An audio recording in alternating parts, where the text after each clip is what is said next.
This video is two things: an overview of writing for video games, and, as promised, a defense of the Hobson's choice.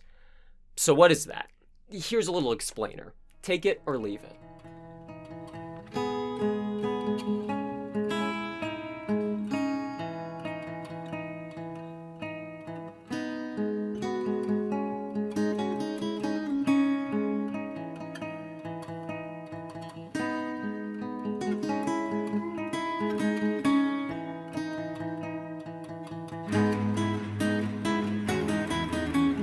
There's an old, perhaps apocryphal tale that goes as such. One Mr. Thomas Hobson ran an old-timey cab service in 16th century Cambridge. He'd stable up previous rentals and offer people a fresh horse. Supposedly, Hobson would ask all his customers to take the next available horse in the line, as opposed to picking one out for themselves. It's less work for everyone involved, especially the horses. The Hobson's choice is a decision where asking for other options is not allowed. Take this horse or take no horse at all. Now, there's a few different ways this can manifest in the context of games. Half-Life was the first example I personally ever noticed growing up. In the title's finale, when G-Man tells you it's time to choose. I can offer you a battle you have no chance of winning. Gordon's options here are to go with him or be sentenced to death. Both are endings, yet one of them is clearly the intended player experience, the continuation of the game's plot, the taking of the horse. If you're starting to think of some examples of this in games that you've played, just remember that a forced loss scenario is not always the same thing. Sure, if all roads lead to Rome and Rome falls, that's frustrating. That may well be the emotion that the game is trying to invoke: helplessness. But that is not the only way to use this tool. The RPG buffs among you can probably think of a few conversations like this in games that you love, times where your choices all lead to the same conclusion. Not success, not failure, just the same response. Persona, Mass Effect, we've all heard the joke about dialogue wheels, 3 different ways to say yes, and yeah, I get it. This shit's funny. However, some take this acknowledgement of a quirk in games writing and frame it as a criticism, often pointing to examples of Hobson's choices being over-deployed as a justification for disdain for the tool itself. And yeah, you can absolutely over-deploy this tool. A game that refuses to acknowledge its player at all might as well be a film. But think about it. Players are most likely to notice a Hobson's choice upon repeating dialogue, be it loading a save or a new playthrough altogether. When that player picks a different dialogue option, they'll, of course, expect a different response. Learning that supposedly branching dialogue is, in fact, a straight line can be frustrating. You might even start to feel as though none of your choices matter. But to criticize a game's writing is to claim to understand its intentions and the missteps while trying to convey them. To be frustrated by every instance of linearity dressed up in freedom assumes an alternative where every action has a unique reaction, that dialogue trees should be larger, their branches ever longer.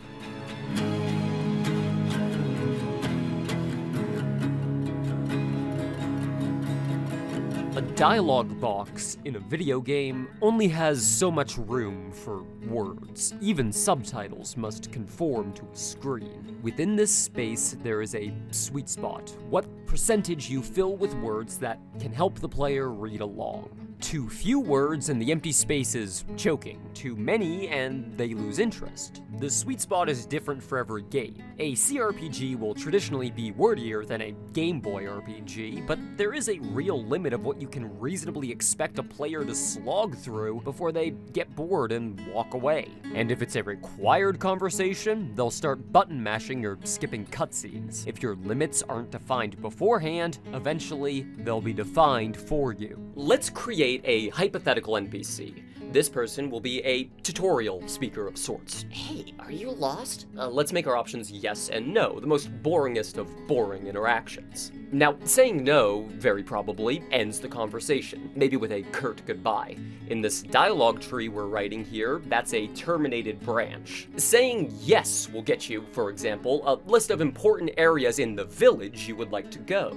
we get 4 options, 4 new branches. Each of these will spark a line of dialogue itself, perhaps with its own choices, each branching out, and eventually every conversational line ends with its own goodbye. This is messy. This is a lot of words, a lot of time spent writing, most of which will effectively amount to the same thing, giving the player a piece of information, locations of interest in this case. Now, let's get more complex. Instead of a linear ask and answer, let's give this NPC a quest, something that fits with what we've already written for them thematically. Let's ask about, say, the sewers, and write a tepid response. Oh, we don't talk about the sewers anymore. Well, that's different. New dialogue options are needed, surely. The uninterested player is given a retreat, a curious player a mystery. If your game has a stat system, skill checks for dialogue options, here is where you may incorporate some of them. Persuasion, intimidation, knowledge of the locale, and that giant smog monster that your party slew but let drain into the local water supply. That conversation alone has its own arboretum of branches, some of which may need to recur to one another. This brute force approach to games writing will eventually get you what you need, but it's far more work, completely unscalable. Trust me, I made this exact mistake myself. Video games at large do not benefit from the rigid linearity of a film or a show. You cannot guarantee when your words will be said. Often, NPCs can be spoken to in any order or ignored altogether. Consider potential player conditions, where in the world they're going, their progress in the narrative, if they've already talked to this character before. Hundreds of tiny little things. The less linear your game, the more nuanced these considerations must be, and God help you if the player can free roam during conversation. Writing your game's dialogue from start to finish is all well and good, at least the words are in the right order. But adding answers to anticipated player questions ad infinitum is, of course, exponentially more work. So let's try this NPC again. Let's see if we can get the same information out with fewer words, fewer player inputs. Let's reduce scope. Instead of simply, Are you lost? let them answer their own question. Because I can give you directions. Again, I'm not accounting for taste. Your own flavor is contextual to your story. My point is, you've now consolidated this NPC's initial purpose into one interaction. It's cleaner, less work for the player and the writer alike. This is now our core menu. When a conversation branch ends naturally, it can now loop back to this menu, perhaps with contextual dialogue, something like, Was there anything else? starting from a single root menu is a lot easier than writing out in every direction until the NPC feels, well, done. As for our quest, the sewer debacle, one longer branch, perhaps even more complex, but now with plenty of room to grow. But this isn't a reasonable fix for more complicated interactions, where the NPC is written to react to players' dialogue choices. You can only do so much with setting flags before nuance unflaggable must be accounted for. It wouldn't make sense for a villager to react the same way to both flattery and intimidation. Well, depending on your genre, anyway.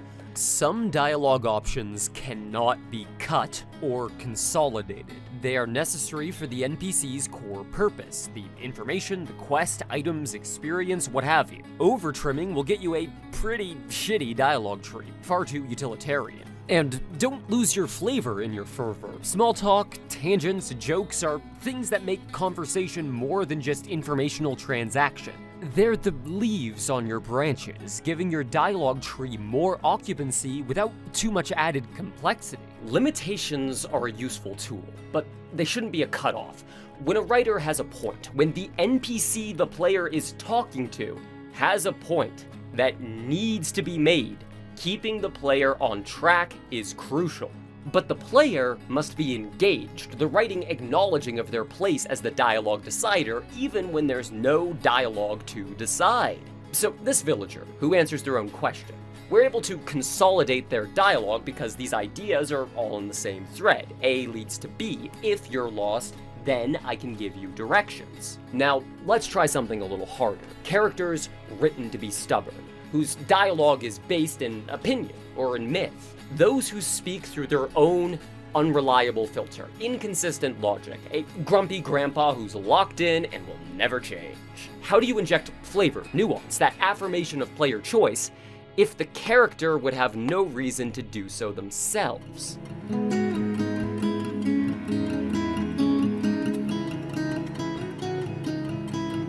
Shadowrun Hong Kong is a pretty text-heavy RPG, written with a much larger narrative point. It's about suffering being a feature of capitalism, not a bug, and the people who reshape their worldviews by necessity or force to justify their place in a broken system. NPCs have their own lives, their own interests. They'll tell you stories and jokes, but the way in which these ideas are expressed share a common narrative thread, tell a larger story. Let's use some early game dialogue as a demonstration. You're seeing your brother Duncan for the first time in years under sudden and violent circumstances. He's still processing feeling abandoned. No matter how this conversation shakes out, you get to the same point. Duncan is pissed off at you and demands explanation. This is fertile ground for Hobson's choices. He's not gonna have unique reactions to every reply. Why would he? He's furious. It'd be a Morton's fork if the story ended there, but this is the first act. The player doesn't yet know their avatar and Duncan's shared history. They just started playing the game.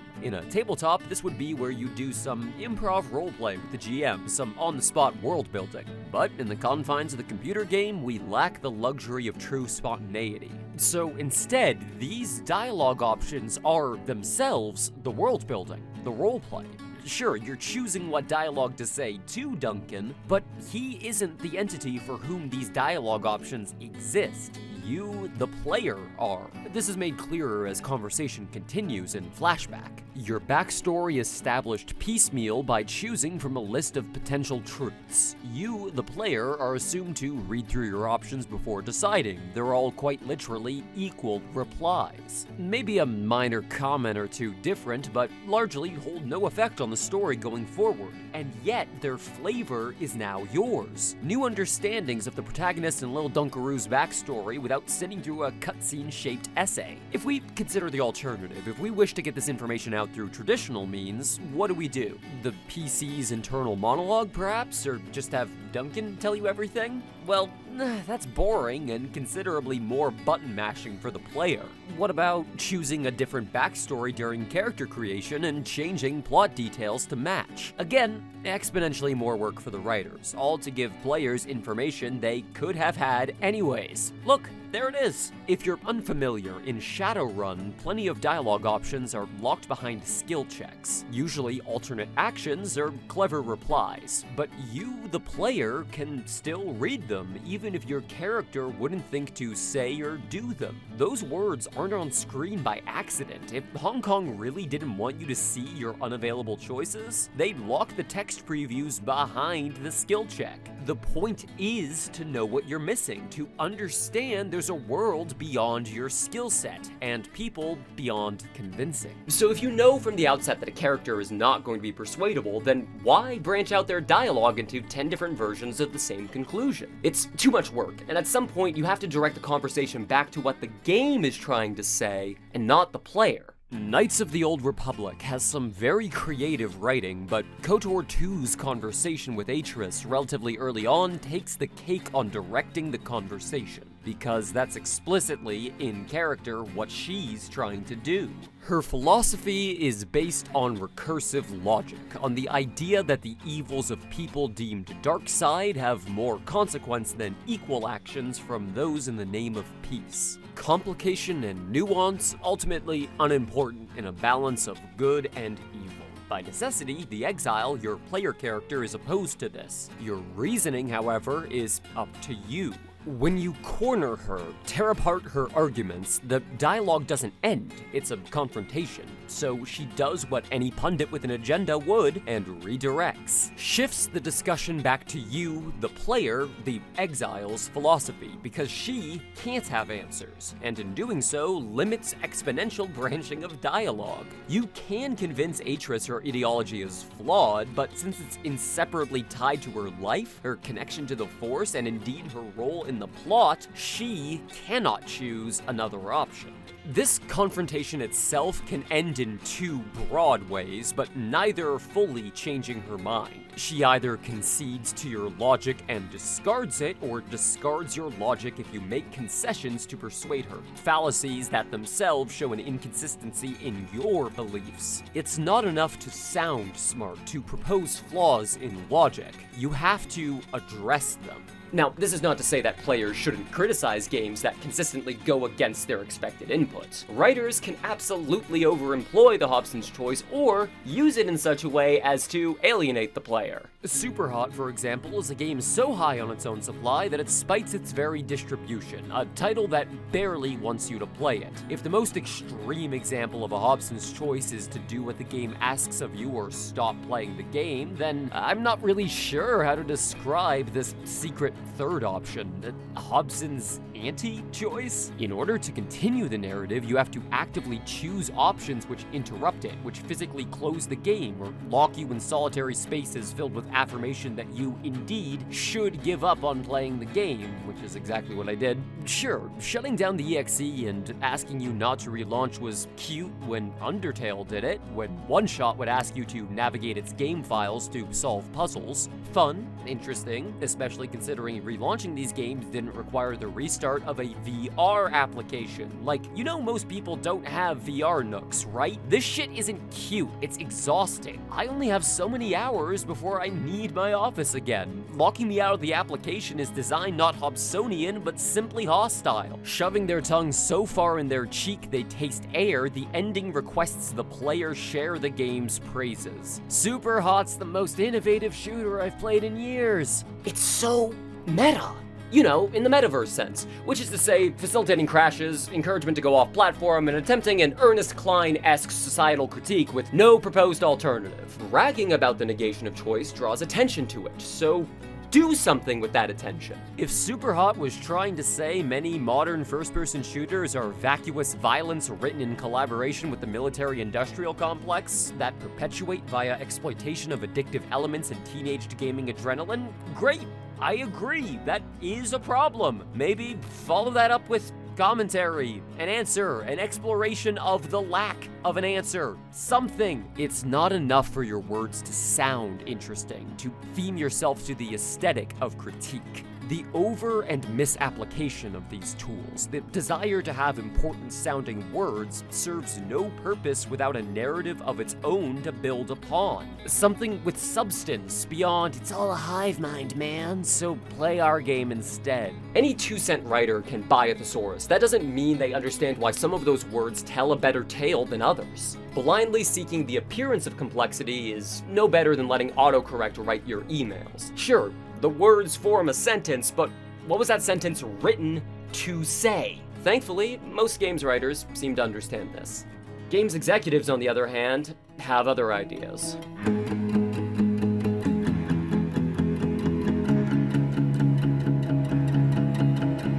If you listen to tech evangelists, recent advancements in AI promise video game NPCs who will always have something new to say. Regardless of what that NPC exists to do, they'll be able to just keep talking infinitely, exponentially. Why would you want that? A point of contention, a common criticism among RPGs and ImSims is too much time spent talking to NPCs with boring dialogue. Why then is the solution to automate that system, as opposed to hiring a more expansive writing team and paying them their worth? If your problem is vapid discussion, why bow to the emptiness? Why build the machine that does nothing but scream? It's a neat idea. Realistic NPCs with adaptive dialogue, going about their business independent to your endeavor. But I, like these metaversians, have also played .hackGU, the anti-capitalist Sword Art Online. This dissemination of dialogue is something that games already do, many electing to have their NPCs discuss things related to the game itself, useful to the player's interaction with the world, as opposed to an endless synthesizer tuned to stories already told. To clarify, you know we don't have artificial intelligence yet, right? By which I mean, we have not built machines that can think or feel or self-determine. The tools currently purported to be AI, generally speaking, are generative algorithms. Millions and millions of documents are scoured by these tools' creators to concoct an algorithm that can generate words or images that are a reflection of media created by people. In the case of writing, a large language model is constructed, a database of sentence segments and word associations used to create a simulacrum of human speech, but crucially, at no point does the AI actually parse what it is saying. If you fed that data back into itself, it wouldn't learn anything from it, just add it to the pile of sentences it thinks a human might say. Instead, tools such as ChatGPT seek user input to correct mistakes, tweaks to be made by engineers until the robot sounds more convincing. That's why it will confidently lie to you, making up scientific studies or philosophers. It's just mixing and matching information, even from contrarian sources. Check twice next time you use it for your homework. Crucially, games writing is not homework, nor should it be treated as such. Plagiarizing others' writings, mashing them into an algorithm to mimic sentences barely new. It's hardly machine learning, more akin to machine recycling. It can only mix and match already extant material. Any new content generated by the machine is laundered goods, their original meanings left behind in the search for more words for more words' sake. All these bots can do is predict the next word in a sentence. These words cannot have further value alone. They are stolen at best and derivative at worst. I wrote this video, and I was inspired by the written works of others, sparked by conversations and observations and the lives we've all lived. I condensed my thoughts into a string of words left for my emphasis to convey intent. Generative AI tools are complex machines, but they are not sentient ones. They cannot convey intent. Either a human has to validate a game's writing as parsable and purposeful, or you don't validate it at all, desperate to find meaning in an endlessly reworded facade. These anthropomorphized chatbots are not the future of writing. So let's reduce scope. What about using them as tools, putting them in the hands of human writers? Hire editors for copy produced by an LLM until it takes on the vague appearance of linear conversation. See, my favorite jobs are the ones where I have a coworker who's constantly making shit up, stealing ideas from other companies, whose work I have to constantly correct or risk being sued. It's like a little pocket Elon. Narrow the scope further still. What about a small team of writers who create a pool of dialogue and use a non-generative AI to attribute those scripts to non-crucial NPCs?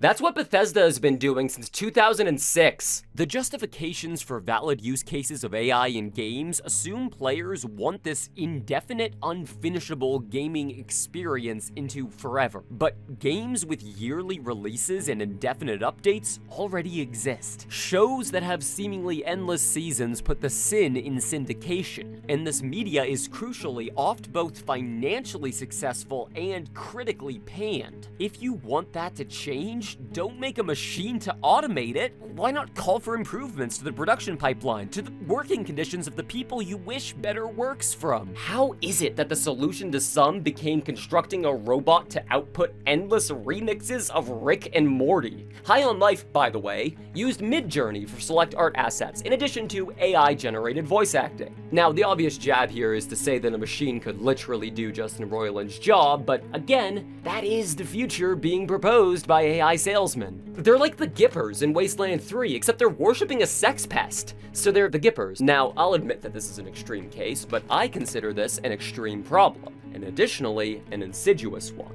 As such, Firmament. As puzzle games go, Myst is one of my favorites, which is why I regret to inform you Cyan, its creators, used generative tools for large swaths of their recently released Firmament. From portraits for Kickstarter backers to altering the delivery of your mentor's voice acting. Songs, poems, stories, letters, art, all the detail that made Myst memorable beyond its puzzles this time around were, quote, AI-assisted content. Do you know what reviews of Firmament tend to say? The story has been described by critics as thinly spread, The Mentor as unhelpful. As for Steam reviews, so you know, take it with a grain of salt, they're mixed, players often citing an empty, uninteresting world. Even positive reviews of the game criticize the story as being weak and full of holes, a dead tree. If I wanted to play Myst with a half-assed narrative, I'd play The Witness. Story should not be an afterthought. Gigantic content updates to story-driven games, such as MMOs, are usually themed, written to express a point. Considering the subject matter of many consistently popular games via service, I personally think we should be designing with any intent. Using AI for games writing is not the future. It is not inevitable. Attempts to do so thus far have been critically panned, not just for the act itself, but the vacuous, uninteresting output. Unstressed voice acting, meaningless words, it is not a Hobson's choice to go down this road. If anything, it's a Hobbesian trap, an arms race to make better versions of the same flawed tools. Why? Because then you don't have to pay anyone. You don't have anyone telling you why you shouldn't write something, why your story is flawed at its roots. Instead, your computer program is forced to create output. Quality be damned, for the machine is not self-determining. It has no choice.